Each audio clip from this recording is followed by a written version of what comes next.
Although it's getting warmer outside and it is very tempting, officials are warning people not to start floating the Boise River yet and to stay safe in all water. Our Abby Wilt is live at Quinn's Pond in Boise with safety tips. Hey, Abby.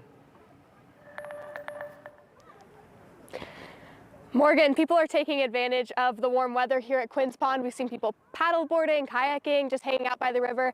And as you said, it is hot. It's supposed to get even hotter. So officials are warning to stay safe and make sure you're taking precautions to avoid getting hurt this summer.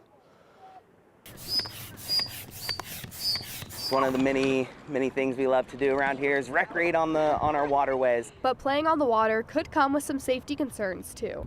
Casey Coles, who works at Idaho River Sports by Quinn's Park, says people can get complacent and not take basic safety measures, like wearing a life jacket to protect themselves during the summer months. They think that they don't need it or they're a strong swimmer, but that water is cold, and it only takes a split second for someone to get their breath taken away.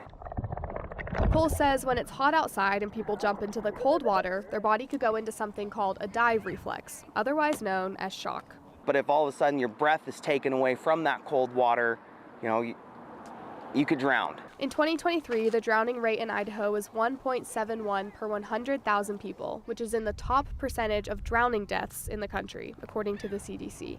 Drownings are preventable. The Red Cross recommends always swimming with a buddy and in supervised areas and not using alcohol or drugs before or while swimming.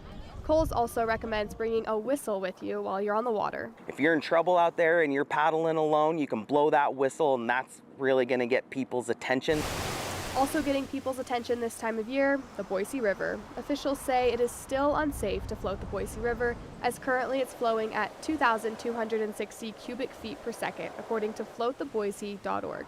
And it should be between 500 to 1,500 CFS for safe floating. Coles says people are starting to float the Payette River, but it's important to take safety precautions there too. That water is really, really swift, and water's really heavy and moving fast. So if you're just out there, even if you're just swimming in an eddy, wearing that life jacket is probably the most important thing that you can do. The Boise Fire Department tells me an official opening day to float the river could come by the end of June.